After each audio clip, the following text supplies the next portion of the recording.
here are your hosts, Spencer and Michael. All right, what is up, everybody? Welcome back to another episode of the 23 Personnel Podcast. I am your host, Spencer, joined by Michael. Michael, what's up, man? Hello. What do you think about being ranked? Is this good? Is this good? Is it bad? It's not bad. It's not bad. 3-0 in conference play. You know who else is 3-0 in conference play right now? Baylor. And that is it.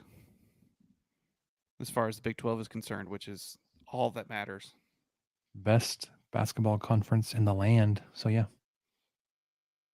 8 Big 12 teams in the top 25 this week. Mm-hmm. And Texas Tech did it the hard way. You know, they didn't just beat Houston at home like Iowa State and TCU did to crack the top 25. Texas Tech just grinded their way into the top 25. They lunch-pailed their way. First one in, last one, well, first one in, first one in, last one leave, last one in the top 25. But yeah, Correction. they're in there. They did it. Nobody else is 3-0 in Big 12 play, Michael. Did Baylor lose tonight? Did they play Baylor tonight? lost. They lost in overtime to Kansas State. They are 3-1. See, good job, Kansas State. I feel like I'm jumping ahead already. We're just going into basketball, if that's okay. Because I am pretty sure that the geniuses that do the quad rankings, They don't want you to know what a quad 1 is? they do not. And they considered Kansas State and Oklahoma State quad 3 wins. So, yeah, okay. Now, make sure I'm not crazy about this. That's not true. I went to the net rank this week, and we've been starting to keep up with that. And the only thing that changed was our number of quad 3 wins. Last week it was 1-0, and then this week it was 3-0. But did other games shift into quad 3 and we just like They didn't replace change. them with? I mean, they could have, I guess, somehow. No, I don't know how. I don't. No, we're hold on. Quad 1 is this column. Hold on. We're 1 and 2. 1 and 2. Which was the same as last when we recorded last week. They were 1-0 in quad 2. We're 2-0 in quad 2. Okay, that of right changed now. since yesterday. 2-0 in quad 3. But so 9-0. one of those. Okay. And then 9-0 in quad 4. So Oklahoma State probably was considered a quad 3 win. And Kansas State was considered quad 2. Let me scroll down and see Kansas State. Hold on. Kansas State currently 75. They were 77. Oh, is the cutoff at 75 at home? Maybe so. Stupid It's so dumb. Wildcats. 2 spots too low. Well, hold on. Now that they're 75th though, does that make it a quad 1 win, or is it at the time of the game? It's probably at the time of the game, right? No, because it changed yesterday. It changed. Today is not the same it said yesterday. Yesterday it was we were 1-0 in quad 2 and 3-0 in quad 3. And then today we're 2-0 in quad 2 and 2-0 in quad 3. I wish they would like you click on the team and see how that works out. Yes. Like, okay, you're 9-0 in quad 4. Let's see who those quad 4 games are. You're 2-0 in quad 2. Let's see who those. Yeah, they don't have Baylor updated yet to 3-1. Texas Tech on a 9-0 win streak. Hey, you found it. Is it really? Yeah, I hit the spring. Is it really a 9-0? 9-game win streak? Mm-hmm. It's not bad. I'll take it. The other thing too, probably what might bite me is I looked up all the ratings yesterday, and so who knows what that is now, if that's changed. But hopefully not too much. I don't think much basketball was played yesterday, at least not Big 12 basketball. No, there are 4 the 4 games tonight, NFL. though. Yeah, tonight though, yes. I mean, currently, one that we're keeping an eye on is BYU hosting Iowa State, a They're ranked up matchup. 13. Yeah. Yeah, and they went into halftime. I think it was maybe 2 points different at halftime. 4. BYU was up 39-35, but man, they must have come out in the second half storming and are 60-47 right now. And then Oklahoma State down big at home to Kansas. 67-41 Oof. at the under 12 timeout. And that's at Stillwater. Mm-hmm. That might become a quad 4 win before the end of this podcast. Ouch. Oh, net rankings. There we go. Houston still number 1. The net rankings. Yeah. We got them tomorrow. That's what was interesting about all this. Texas Tech cracking the top 25. Hey, that's great. Never going to not enjoy seeing a number next to Texas Tech. But it does concern me a little bit because they did not move up in any metric except BPI. And in BPI, they only moved up 2 spots.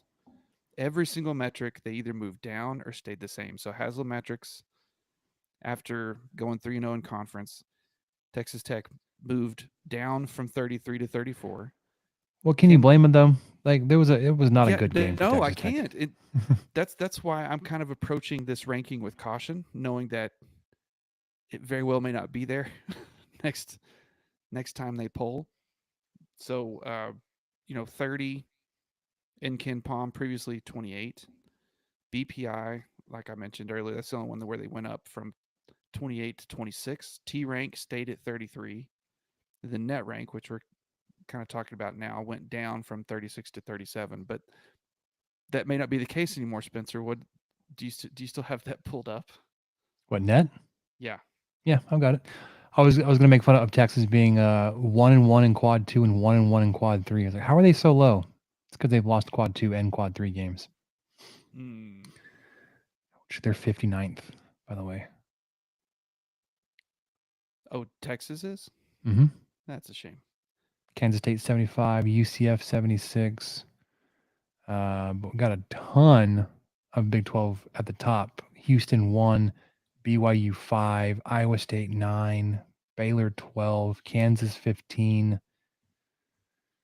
Oklahoma 23, TCU 29, Texas Tech 37.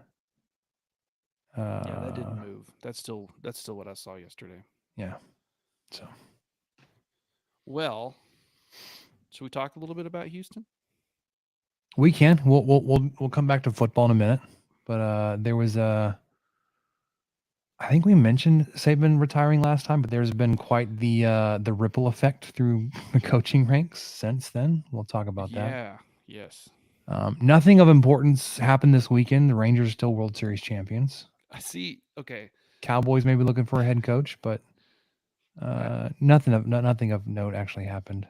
It is not lost. Baker Mayfield won a playoff game this weekend, y'all. Yes, he did. It's not lost on me too that you are decked out in Texas Rangers gear right now because nothing can hurt you. I'm unfazed, untouchable. I heard. Is your cup? Is it a Texas Rangers cup? No, it's work related. It's a little Stanley dupe, but it's branded with our company. Just in time for Stanley to go out of the cool circle. I did hear Rob is able to compartmentalize his professional fandoms so that the Rangers winning the World Series does not help lessen the blow of the Cowboys losing this weekend. It's compartmentalization is both good and bad, apparently. The writing was on the wall. Baseball writing was your true love. So it's. I know Rob loves baseball too, but I wonder. That'd be a good mailbag question. If you want access to the Discord where you can talk with us, talk with the Gauchos, check out their Patreon link on the Gambling Gauchos Twitter feed, and you can be a part of the Discord and ask questions directly. There's a mailbag section. And those maybe episodes, someone listening could just go, "Hey Rob, what's your What's your sports love? Is it basketball? Is it football? I'm leaning it on football, but I know that he just likes sports. It's all sports, but I think baseball would probably be number two or very close. Baseball's 1 for me. College football is 2. Yeah, that's true. You have to differentiate it. I I look at the enjoy the NFL as Cowboys. pure entertainment right now. Yeah, Yeah, I enjoy the Cowboys being good, but sure. them not making a Super Bowl since I was 5 or 6 doesn't faze me. I grew up like, yes, we were Cowboys fans, but also at the time, like, um, my mom was dating a guy that was a big Steelers fan, so we were kind of Steelers fans for a while. I was a Broncos fan. I was a big Broncos Oh fan yeah, with Elway and Davis and yes. Rod Smith and Shannon Sharp Shannon and Sharp. Yeah. McCaffrey. That's what my mom. So we were at her house for Christmas, and they were. I can't remember which game it was, but they were looking at a McCaffrey. I can't remember. It was a Rice bowl game. Okay, we're talking about his younger brother, Christian McCaffrey's younger brother, playing for Rice. I was like, Mom, I've got that man's McCaffrey. I've got his dad's jersey in the closet upstairs. It's the same McCaffrey. I was a Packers fan for a minute because of Favre, basically. Understandable. Yeah. But Great like, colors. I didn't. Oh yeah, I loved it. I didn't have like a really strong connection to the Cowboys besides they were the home team. But it wasn't like ever like my team. The Broncos were my team for a little while, and then I got into college football, and I was like, couldn't care less about the NFL. Yeah, that's kind of what happened to me. I was really into the Cowboys during college, and that's probably also because Romo was pretty good, and they had been so bad for so long, and then all of a sudden they start winning some games, and Parcells is there, and all the Wade Phillips stuff. There was just always something to watch. To his whole resurgence there. So I did kind of really get into him then, and then at some point I just kind of clicked off to where I can look at NFL sports and it not bother me the next day or affect my sleep or anything like that. I can't do that with Texas Tech sports. Mm-hmm. Well, not Texas Tech football. Yeah. But yeah, the NFL is just pure entertainment for me. Right now I'm a big Lions fan. Okay. Going for Detroit until they meet the Chiefs in the Super Bowl. So that's who I'll be rooting for, at least on the NFC side. And I know it's kind of sick, but I think I would still root for the Bills even if they beat Kansas City. I like the Bills too, just tangentially. This is all loose. Like I don't watch Bills football very often, but just as a concept, I like the Bills. And I feel like they've, as a franchise, had a pretty rough go of it and just came across the Cowboys the only years they were good in the last 60 years and couldn't, came up short. So I think they've got a lot of history and a lot of storied fan bases that are, them and Detroit both are in a bit of a drought as far as championships go. Yeah. With talk so much about NFL, I'm sorry. Just we're trying to get to basketball, but we'll get to with the Cowboys and the Eagles losing this weekend, like the Packers are just not the Packers, the 49ers are like, thanks for the Super Bowl appearance, guys. Just gonna waltz in. It feels like. I mean, we'll see. That's why they play the games. I think them lines. Maybe like I would assume NFC Championship game would be 49ers and Lions, but that'd be great. I don't know. AFC seems much tougher. Bills, Chiefs, Texans, Ravens, and not that like the Texans are great, but they're like hot right now. And of course, going up against the Ravens, who may be the best team right now, or they have the best remaining record. So yeah, the best team. I just can't imagine, how did Dallas lose that badly to a 9-win team The 7 seed. at home? They had gone all paid, year. People paid $3,000 Let's plus say thousands of to dollars get to a watch that family game. of 3 there to watch the Cowboys just get embarrassed in their own house. That's awful. I would be, if I was a true fan, I would be truly rankled about all that and how that went down.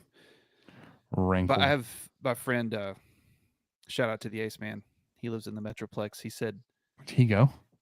no, he didn't go. He is far removed from what you would call a Cowboys fan. He's like the sicko guy watching watching it all collapse and enjoying it. But anyway, I'm kind of with him sometimes because you just have to. You just have to at some point. You have to just kind of look around and laugh and accept the insanity. But he was just talking about on Monday how DFW Sports Radio was fantastic. I bet. He looks forward to it. He'll text me stuff about that sometimes. Oh man, sports radio is going to be so great tomorrow. And then he'll text me during it. It's just the best. That's one thing I do miss about He was Dallas. kind of like you. He's a pretty big Broncos fan. I don't know if he is so much now. We've kind of gone full bore into the Chiefs as far as number one team, but he went to some Broncos games and some really crazy snow and stuff too. Yeah. I do miss the radio scene. Like it's crazy. Like when I'm in Dallas to visit, and like I'm just like scrolling, and I'm just like I just hit next, and there's like a station every couple of numbers up the dial, like 0.3, 0.7. Yeah. Whereas like here's like it'll go 91.2, 95.7. Like what the heck? Anyways, I remember the days on the tractor with like the portable FM radios back when that technology was still really bad. You got like 5 stations. Mhm. So we just sit there. Did the thing shut off? No, it just flipped. It went from 100.7 to 88.1. Like, okay, great. All right. Yeah. That's Basketball. Yeah. But I will say, like professional basketball, like I was ecstatic when the Mavericks won, but like I was excited because they were a Dallas team. I remember, so the same guy that was a big Steelers fan was also a big hockey fan. I remember him having us watch the Stars World Cup stuff, which was World cool. Cup. I remember, not the World Cup, the Stanley Cup.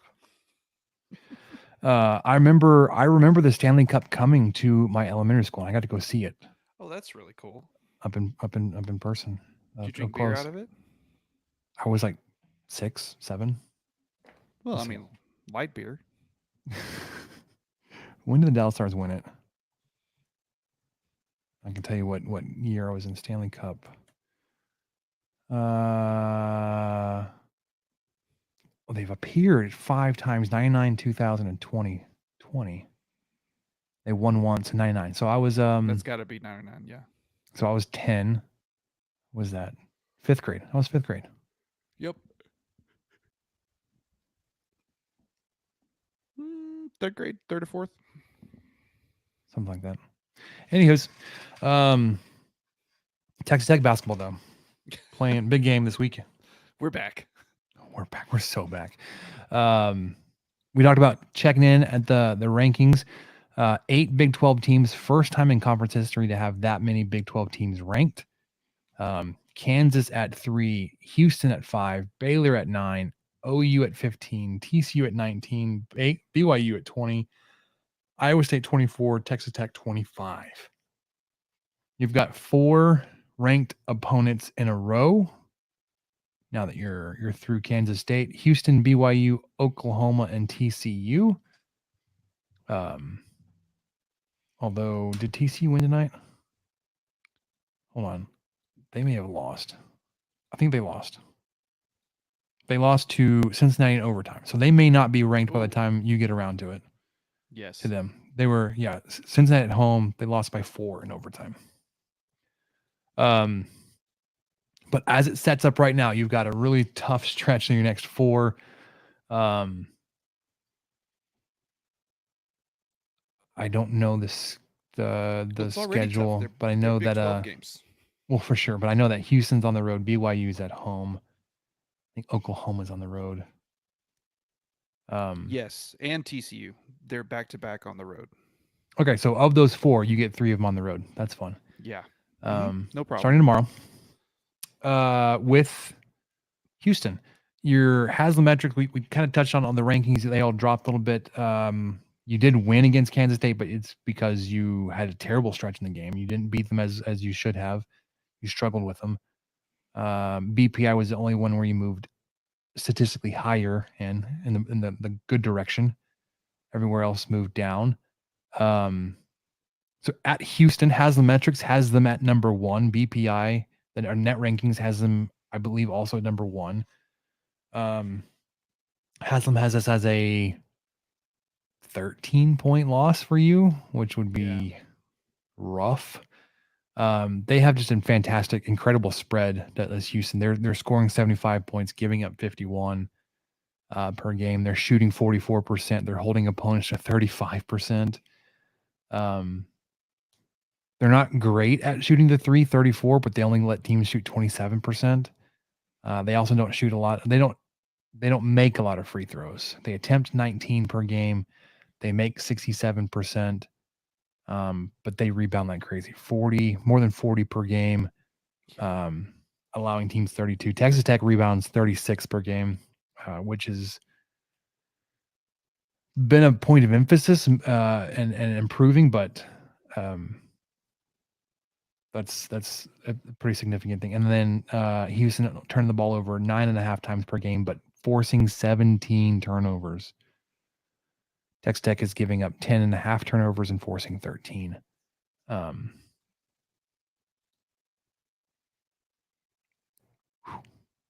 Ken Palm. Part of the reason they're forcing 17 turnovers. Ken Palm has them ranked number 1 in adjusted defense, number 1 overall. 18 adjusted offense, 345 in adjusted tempo, which kind of explains I think that their opponent's low scoring, 51 points per game. But also at 345th adjusted tempo, they're still scoring 75 points a game. Yeah. That's some efficient basketball. But that, I mean, we've seen it happen at Texas Tech. I think that tempo may also be helping their defense. But still, when you have the number 1 defense, you've seen what that looks like. Texas Tech has had that before. Stifling, man. It's a grind every possession. It's like playing Kansas State in football. Like, you have to take care of the ball every single time you touch it. Otherwise, like, they're just going to grind the game away from you. I mean, at 345th, is that the slowest team? If not, they're maybe. They're the bottom 10, 15 teams maybe. So they were undefeated till they hit the Big 12 road games. They won big versus West Virginia 89-55, then hit the road at Iowa State, lost a close one there by 4, 53-57 to some Hilton Magic. And then at TCU, 67-68. So do they get right at home, or are they reeling, Michael? I'm afraid they're going to get right, man, because LJ Cryer, he's just had a rough stretch. So is he a Baylor transfer? That name sounds familiar. Their only 2 losses of the season. Okay, he's their leading scorer, averaging 15.6 points per game on 41% shooting, and this is from a guard. People, he's shooting 38% from 3, 87% from the line. But against Iowa State, he had 5 points on 2 of 9 shooting, making only 1 field goal and 1 of 6 3-pointers, no free throws. And at TCU, also only 5 points on 2 of 14 shooting, 1 of 7 3-pointers. Again, no free throws. So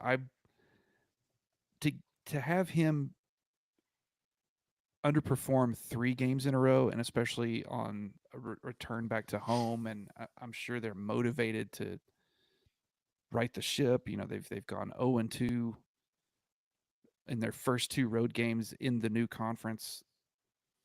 I'm unless Tech can do something to stop him, I I think we may be looking at the loss that Ken Palm kind of had, or Haslam had in there. 10 points or so. It's going to be tough. It's going to be really tough to beat this team in their house. Yeah, I mean, if you look at the home away splits for Cryer, just Cryer himself, he makes 2 more field goals per game at home. He doesn't shoot any less or more on the road. They're 13.5 field goal attempts per game, but he makes 4 at on the road and 6 at home. He shoots about one more 3 attempt per game on the road, but makes half less. So that percentage is a big swing: 40% at home, 34% on the road. Is not a very good player at getting to the free throws. I mean, he's attempted he only attempts 2 or 3 per game. Yeah, and like I said, attempted none in the last 2. Yeah. Scores 17 at home, 13 on the road. So averaging 15.5 points, 3 rebounds, 2 assists, and 41% shooter on the season.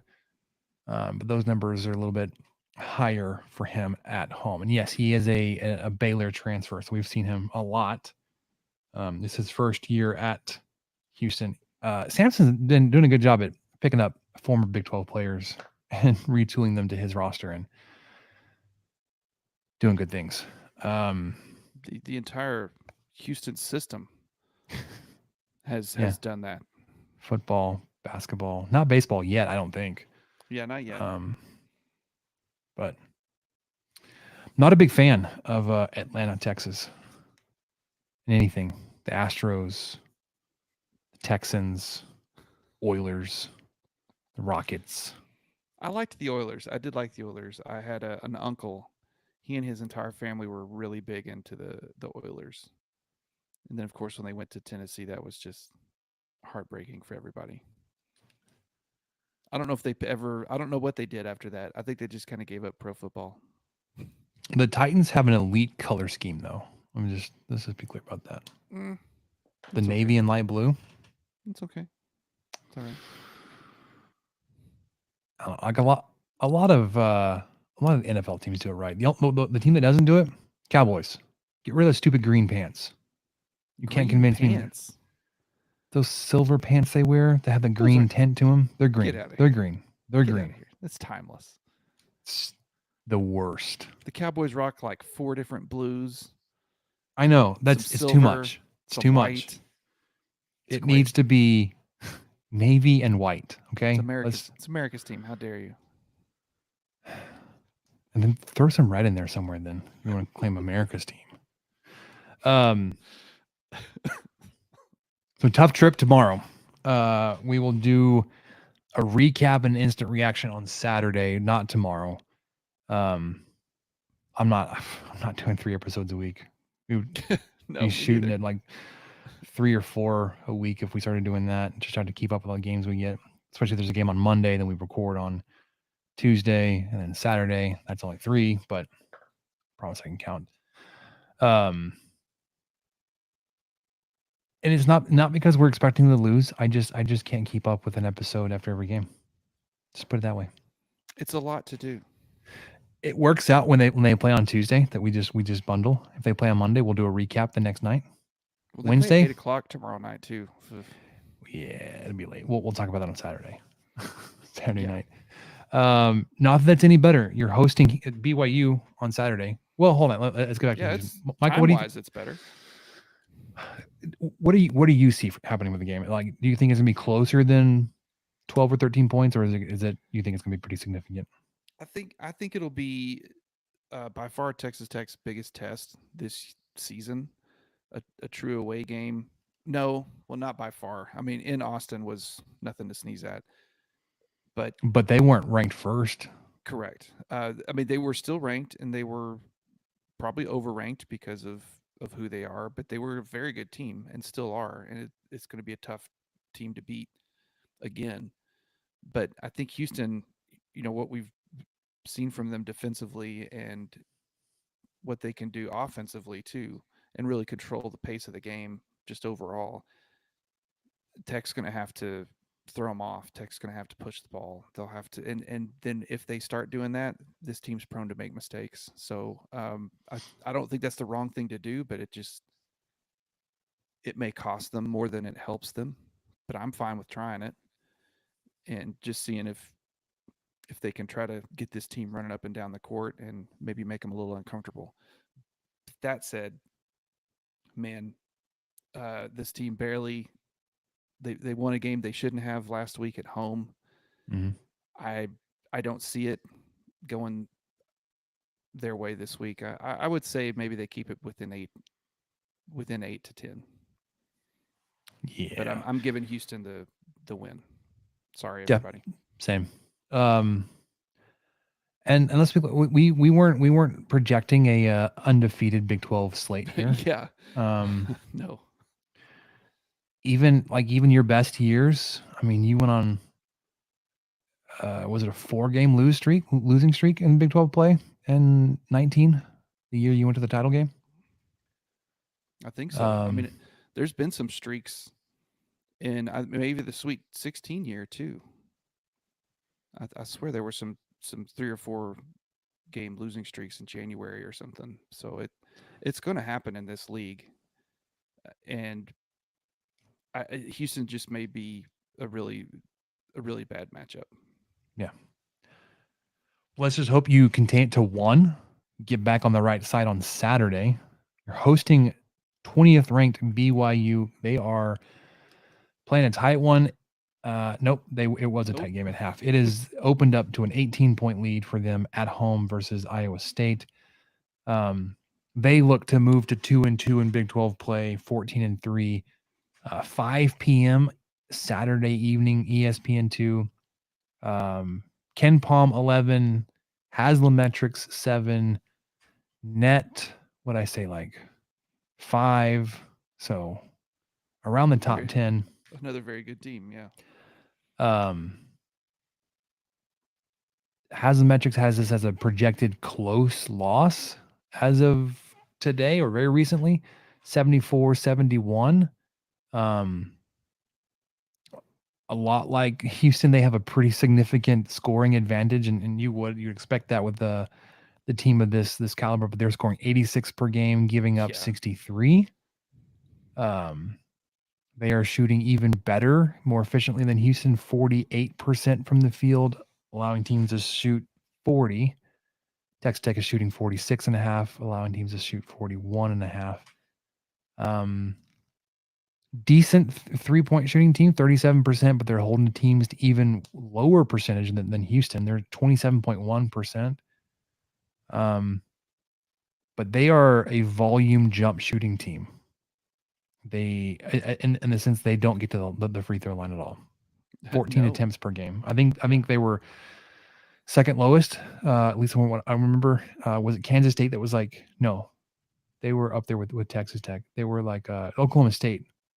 Yes, was in the 12 to 13 range as well. And they only convert on 72% of those.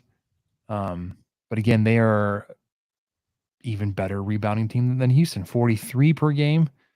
Texas Tech grabs 36. They turn the ball over about as often as Texas Tech, 10.8 to 10.6. And they turn over teams as much as Texas Tech does, 12.8. And a perfect 2.0 assist to turnover ratio.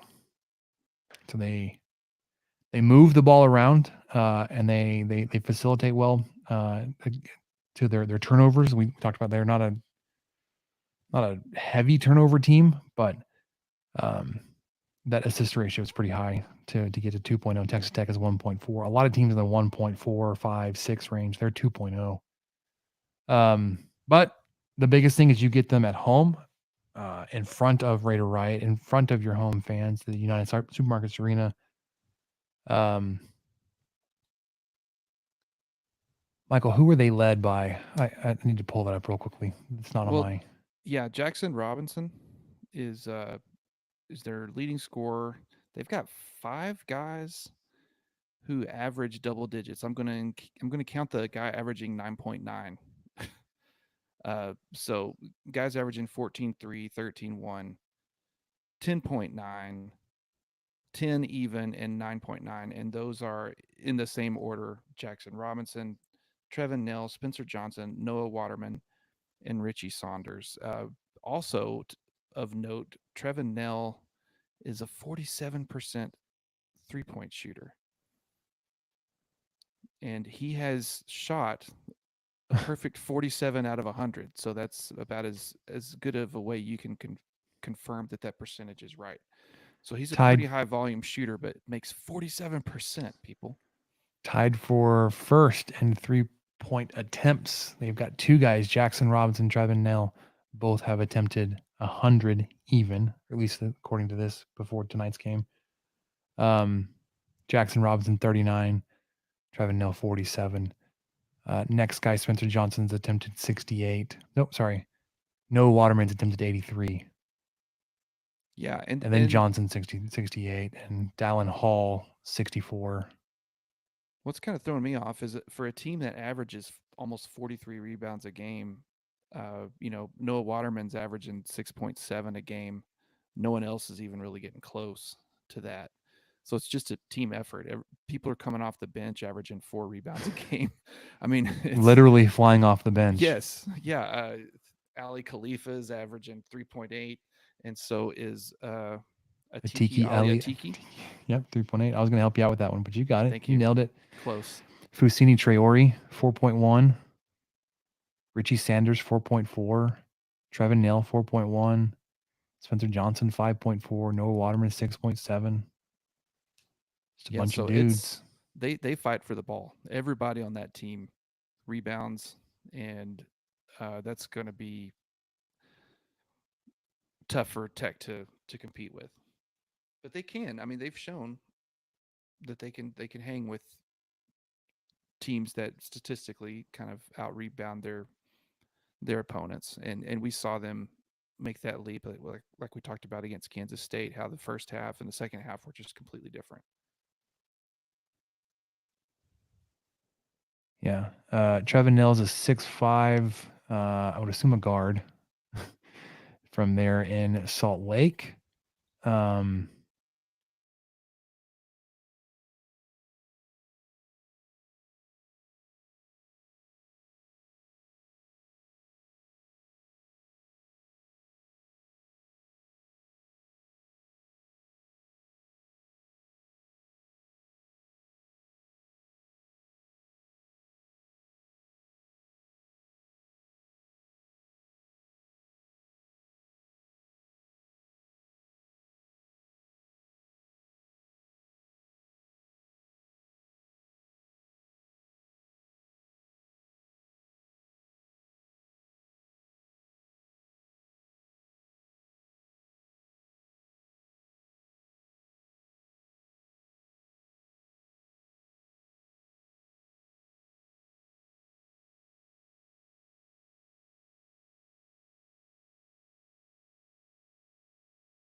You there?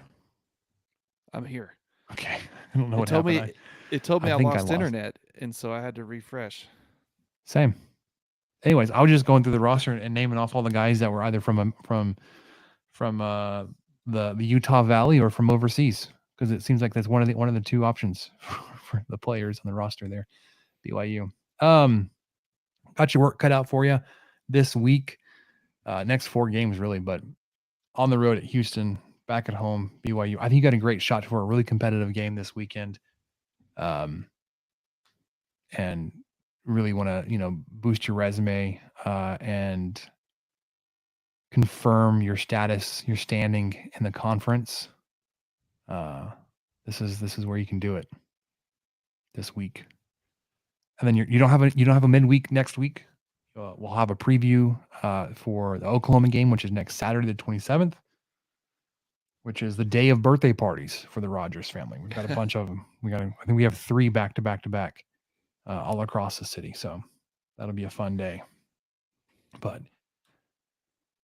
Oklahoma Saturday, and then Tuesday the 30th, TCU 6 p.m. All right, you want to switch over to football real quick? Yes. All right. Yep. We're not going to play any intro music. We're just going to shift. We're just slide right in like a Chris Collinsworth introduction here. So Nick Saban retired. And when I was thinking about his replacement, and we talked about Kalen DeBoer as we were previewing the national title game. And for whatever reason, like those two things fit, right? Like he's a winner. He's won everywhere he's been. He's lost 12 career games as a head coach. Yeah. I was like, kind of makes a lot of sense. And guess what? Very quickly, he was hired away to replace Nick Saban at Alabama. Not the most desirable task to follow up Nick Saban, right? The guy after the guy. But I mean, he's been successful everywhere. But with this retirement, just in college football, I'm not even going to talk about professional yet, just the ripple effect so far. So Kalen DeBoer, hired from UW, Washington, come down to Bama.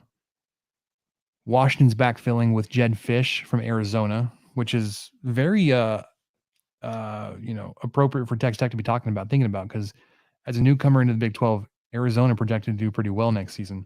Mm-hmm. That may take a hit. I know nothing about their new head coach that they hired away, Brent Brennan from San Jose State. But he will be the next guy at Arizona. I also know there were other assistants and the like of other programs that have opened up with like DeBoer starting to work on his staff and all that kind of stuff. I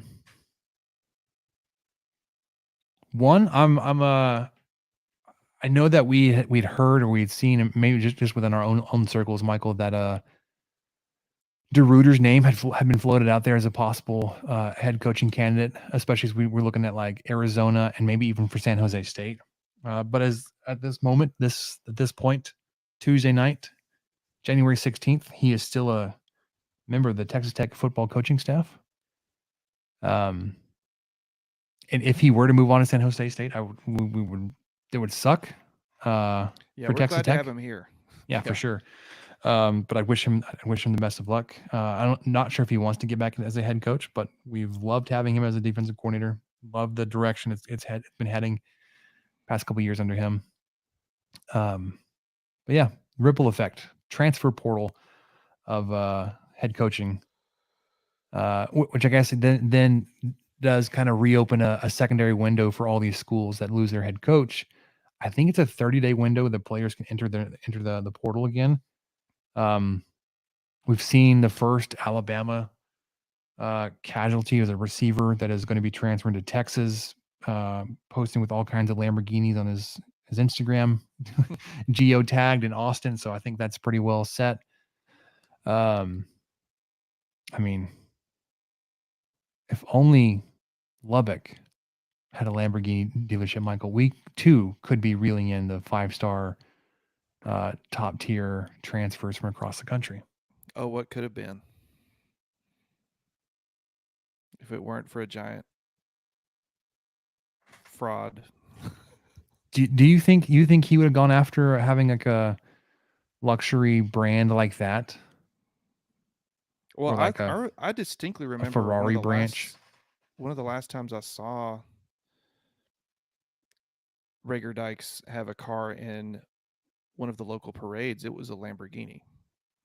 So he had one that you could probably rent or something. I mean, I think he could if you went to Bart Rager or one of his sales guys and you had the money and you were saying, "Hey, I'm looking for a Ferrari." Okay, all right, we got you. We'll figure it out. He did say any car you want. Any car, yeah, that was his thing. And when I said earlier, I used the term fraud to describe the act. The That business actions, yeah. yeah, not I wasn't calling him a fraud, just in case there's anybody listening who's a lawyer. But no, I wasn't. It was just one of those. Yeah, it was a massive fraud, is what it was. Yeah. Whether he knew about it or not, that was what was taking place. But yeah, I think I swear I saw some cars like that. And every now and then I see a commercial. There's some local commercial that has some really nice cars, and I think it's the group that bought out Alderson. Is it Cavenders or Cala? It's Cavenders, but I also think the Mears Oh, group that maybe. has the Mazda dealership, I think they have a luxury um little arm of their dealership. Yeah, maybe so. So yeah, it would. I mean, there's some pickup trucks out here that probably cost almost as much as a Lamborghini. Maybe get one of those like souped up Raptors or something for 110K. Of course, that's still like half the cost of a intro level Lambo, probably. Yeah, maybe. Yeah, just convince them. Just convince them that nah, Lamborghinis aren't cool. You know what's cool? GMC Sierra. Let's come get you a Raptor or yeah, that's what I meant. You know what's or cool? A Dodge Ram Rebel. Rebel. Get you a Rebel Ram. Hell yeah. Those boys in Austin driving their Lambos, they wouldn't last out here They in don't know West what they're Texas. doing. They Yeah. don't know what they're doing. You know what you need? You need a 2500 HD Denali that you take off the paved road once and have trouble parking. That's what you need.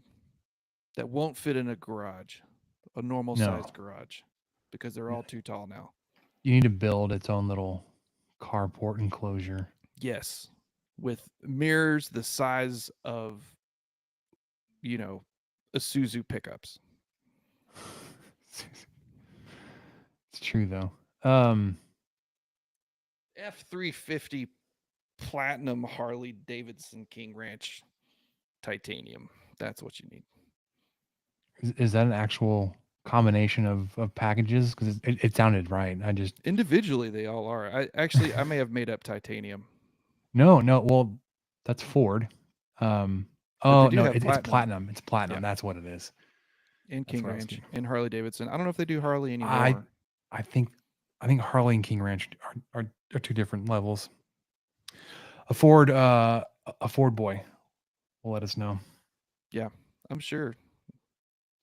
This will be the only time we get angry comments. Yeah. Transfer portal officially, we did see. I don't know if it was the very end of the window or I don't know, because I thought the window had closed, but you've had a couple of guys from Texas Tech pop up and officially kind of show up now. We talked about Matt Keeler not being in the portal last week. He's there now. So maybe it was one of those guys where we had heard about the possibility of him going, and they were still trying to work it out, see if we could keep him, or if there was anything we could do to have him stay. But he hit the portal, and then Steve Linton. Yeah, it's kind of a big portal. one. One of only a handful of defensive But players. But, was it though? I know what you're saying. Statistically, not as impactful as everyone had hoped, but still just the measurables. The hype. Yeah, there's just something there that feels like I should react a little more somberly to this portal entry than most. You seem to be taking it in stride, though. Of course, you are wearing your Rangers get up, like I mentioned before. Nothing can phase I'm you. unbothered. You're just Teflon Yeah. over there. Slides right off. Matt Keeler, yeah, he's in the portal. Tyler King, TK King, he's landed at Wyoming. Oh, okay. That was a guy we hadn't heard about. Nehemiah Martinez in the portal, but has not landed somewhere. Blake Burris, portal, no landing spot yet. Seth Martin, offensive line, doesn't have a home yet. Nate Floyd, defensive back, doesn't have a home. Offensive line, Jacoby Jackson headed to Mississippi State. Shuck and Monroe Mills going to Louisville. We knew that. Peterson to North Texas. Pierre to UCF.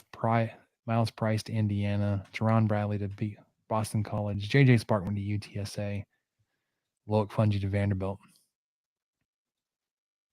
So. I updated our list. Oh, in real time, as I was talking, huh? I think so. The only two I added were for Jacoby Jackson to Mississippi State and then TK King to Wyoming. There you go.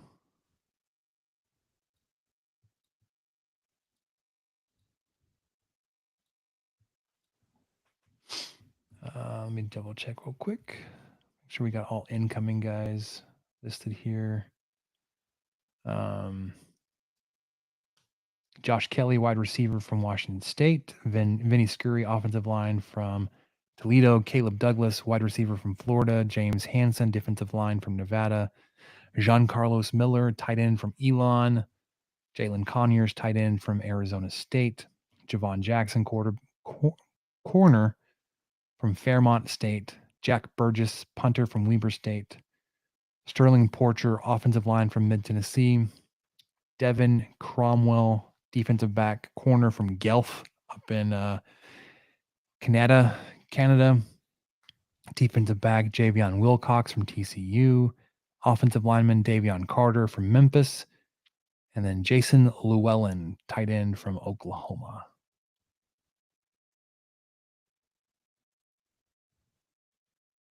Only other thing I had on football, Michael, was we did see that Ben Roberts, freshman phenom, redshirt freshman phenom linebacker, named today, or very, very recently, to the Football Writers Association of America freshman All-American team. It's only the third Red Raider in school history to have such an honor. Defensive tackle Colby Whitlock, 2007, was the first. And then most recently, defensive back Adrian Fry in 2018. That's kind of a big deal, you know? It is, especially when you compare to those two guys and what they were able to do. And then Roberts put up, like 100 tackles this year? I'm not even exaggerating. As a basically true freshman, he played, all of 6 snaps against Wyoming. Right. And took over after Rodriguez got hurt. Played in, I think Kyle said he played in 2 games last year in special teams. But this year, 2023, he finished with, the page will load.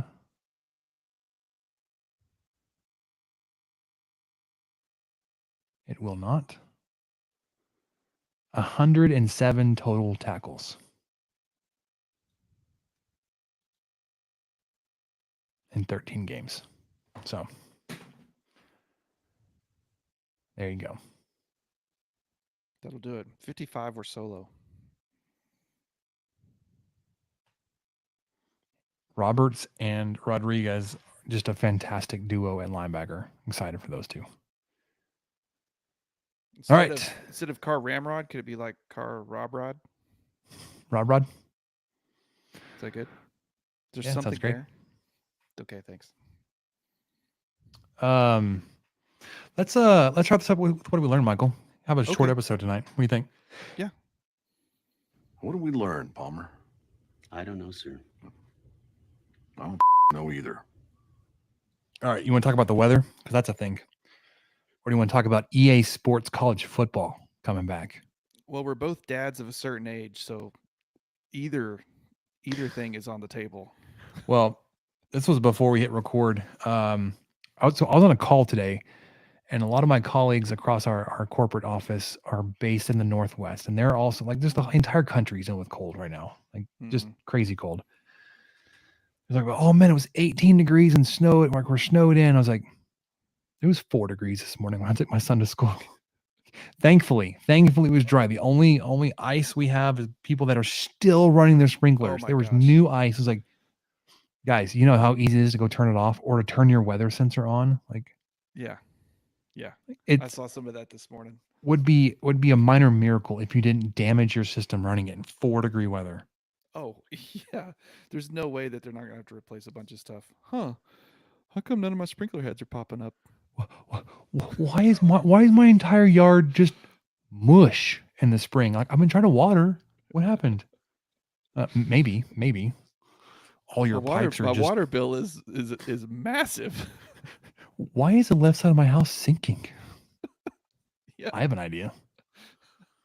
Yeah, it's cold, and like I said, thankfully it's been dry. Yes, I think we did get for that. We did get like a half a minute of flurries last week at some point, but it was just like, oh look, it's snowing, and that was it. Well, it snowed mud. Oh, that's right. Yeah, it was the same day there was a dust storm. We talked about so that. everyone's cars were caked with dirt, and then just that tiny little bit of sleet we got. Condensation on your cars, and so yeah, it looked kind of like it had rained mud. It sleeted mud. Speaking of cars, I had recently gotten an oil change, and I went to, where'd I go? Take 5. I was going to go to that place around the corner from Take 5, that real small shop that you go to. Yeah, place is great. But the line was like backed up into the B-Dubs parking lot. I was like, I'm not waiting in that. Line gets rough, especially when there's some diesels in there. I've ranted about that on this show. There's like one bay for oil change. Yeah, it's one bay. You got to like, get fine. there bright and early. Fine. I was like, I'll go to Take 5. Good and bad thing is they top off your fluids, right? Sure. And they had topped off my washer fluid. I love that. Except since then and the weather, I had no need to spray my washer fluid. So it froze. And thankfully, as far as I know, the tank didn't break. But when it freezes, it pushes the cap up on top. Oh my gosh. Okay. So it's technically open, but what it does is it just this column of ice, frozen washer fluid sticks out now out of the tank, and then will melt and then drip blue water onto the driveway. And he's like, what the heck is leaking under my car? I was like, oh, it's washer fluid that's dyed blue. Because it froze, the full tank froze, and it expanded enough to push out of the tank. Didn't break the tank, as far as I know, because it hasn't gotten above 32 yet. So that was fun. Also realizing just the battery's in bad enough shape, I probably need a new battery, which I'm sure a lot of people are finding that out the past few days. I went to go start the Durango yesterday. I had to run to the store yesterday. And it was like 25 degrees. It wasn't even that cold. It drove just fine to church on Sunday when it was like 5 or 6 degrees. But then yesterday it wouldn't start. I was like, this could be a number of things. I'm just going to take the other car. I know that car works. Yeah, let's deal with this later. It's like, I don't know if it's cold, if something's kind of locked up because it's frozen, if the battery's just toast now, but. Oh yeah, it's an epidemic when it starts. Like the first cold spell, my wife's car in October or November, it cratered. I could kind of tell it was going, but it finally it cratered. But then just this weekend, I had to change. It seems like when it gets cold, light bulbs go out too. So I changed some light bulbs this weekend. I changed some battery sensors in our home alarm system. The fob for her car gave me a low battery warning. I had to change that. So I've got to order some more cell batteries because I ran through my little supply. The cold weather stuff, man, it doesn't mess around. It just eats through batteries, man. It does. The fob on my Durango is hit or miss. It's probably battery related. It's also like an aftermarket fob because the one I got when I bought the car was missing a button, like the rubberized button was missing over like the unlock, so I couldn't like push it without shocking myself. Not really, but Shocking yourself with the 3-volt battery. so I went to one of those, like it's a reputable place on 34th and University, whatever that place is. Does batteries and keys and stuff. But like apparently like this car has gone through several fobs. Like there's too many programmed to this car. It's like, then delete them. I only have one. Don't. I need a new one. This is the one I have. And you can see it's in shambles. Well, back to your washer fluid. I kind of think that Take 5 skimped on you, man, because when did you go? It was Saturday? last week. No, it wasn't that recently. It was last week, during the week sometime. Okay. $110. Thank you. But it was V8. Good Lord. Yeah, I know. That's always a pain. So the weather forecast was very clear that it was about to get really cold. And so I didn't even think about it. Well, of course you didn't, but you shouldn't have to. You know, wiper fluid, some of them can have special blends that can get you down to -20, but most of them freeze, I think, at 32. So that's obviously just water. They skimped on you, man. Yeah, they maybe just put water in. It's obviously died. Like I've got a blue spot under my Durango. The driver's side good touch of Windex headlight in there. It's Windex. It's half and half Windex and well, if it was if that would at least freeze lower. Because it's got alcohol in it, right? Yeah, Windex has alcohol. But yeah, and then EA Sports College Football. Finally, it's been out. We've been waiting for this game for a decade. Back before NIL, the preamble to NIL, players wanted to get compensated for the likeness in the games. Essentially, is what stopped this. But I saw it today. It was one of those things where it was like, it's been rumored to come out for a while, but Sports Illustrated has it. So I'm a little bit more optimistic about. I'm not on that instead of just some random guy. But they're quoting this guy from Gators, from David Waters from Gators Breakdown.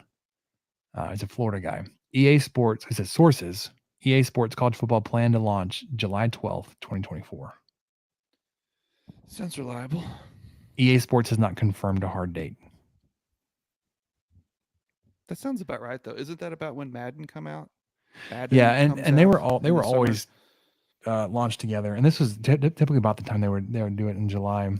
Some other guy came back to just talk to two people at EA Sports with direct knowledge and said, we have not shared a direct date with anybody and would not confirm that date. But July is the target, so it could be correct. Just haven't seen anything from EA Sports. But the graphic does look like an EA Sports graphic. Like it has a very familiar feel to it. As somebody that's game. Yes. As somebody that's played this game, I have copies, yearly copies from 2005 to 14. I've got 9 copies or 10 copies of this game sitting around. Very interested to see what the updates are and how it's been built out. It's got to have realignment, which I think was one of the very last things that they built into the game, was being able to make custom conferences. Realignment, NIL's got to be in there as a part of the recruiting aspect of it. And just, I would assume you'd get like current, like you'd get current rosters. Would you? And you might actually get their names now as opposed to just the numbers. Yeah, like where they tried to mask, you're like, oh, Texas Tech quarterback number 6. Yeah. Okay, that's Graham Harrell, but they could put a name on it. Yeah. Wide receiver number 5. But yeah, which I always found interesting. Like when they had the cover athlete, like they wouldn't put his name in the game. Like we know it's Michael Crabtree. His face is on the cover of the game. But when you play with Texas Tech, it's wide receiver number 5. Yeah. Until you went in and updated that roster yourself. which is kind of a pain. But anyways, coming out this summer, I'm excited. I will buy this game. Michael, are you a EA Sports college football player? And would you buy this game? The only one I ever bought was the one with Crabtree on the cover. I still have it. And that was specific to 10. Xbox, I believe, wasn't it? Yes, I think the year that came out, and I did, I've had an Xbox since then, but you're right. I do think depending on what system you had, there were different players. Maybe Bradford or McCoy, or I think they were all on it. I don't know who else would have been on it that year but those would have made sense. So I don't know if I will buy it. I don't play football games that much. I do have the Madden, I think it's 21 with Lamar Jackson on the cover. And I've played it a little bit, but really not much. I've never been that into it because I didn't have I don't know. I've never been good at it. That's really it. And I've never taken the time to get good at it. And it's frustrating to play other people in it. So I just kind of many, many years ago gave up playing football. Okay. Competitively. This was back in the day. So they had a different athlete for different platforms. Crabtree was Xbox 360. PlayStation 3 was the quarterback from Utah that year. I don't remember his name at all. What? The PS, the handheld PlayStation. The Vita? Vita maybe? Or View? I don't know. It was Velveeta? 13 years ago. Was the quarterback from USC. Number 6 that year. And then for PlayStation 2. Sanchez? Leinart? Maybe it the was blonde Leinart? kid. Was it the blonde kid? I don't know. He's wearing a helmet. Okay. Brian Johnson was the quarterback at Utah. Brian Arakpo was the one for PS2, the defensive end for Texas. And then Mark Sanchez. Yep. So solve that mystery. Oh wow, here's Aaron Andrews given the trailer. Yeah. Anyways, anything else for you, Michael? That's all I got, man. It's cold. We're going to cold. have a nice warm day tomorrow, and a cold front's coming in right behind it. I made a fantastic bowl of chili, and it would just drive everybody crazy. It's not Texas chili, not Texas red. All kinds of beans. Had a can of Wolf in there too, but it was fantastic. It was one of those. It was a chili that came together in 30 minutes on the stove. But it was fantastic. Anyways, that'll do it for us in the 23 Personnel Podcast. For Michael, I'm Spencer. We'll catch you guys next time. Thank you for listening to the 23 Personnel Podcast. Help us out by subscribing, rating the show, and leaving a review. Follow us on Twitter at 23 Personnel, Spencer at PuntSuck, and Michael at Michael_LBK. Be sure to catch the next episode. And until then, guns up and let the tortillas fly.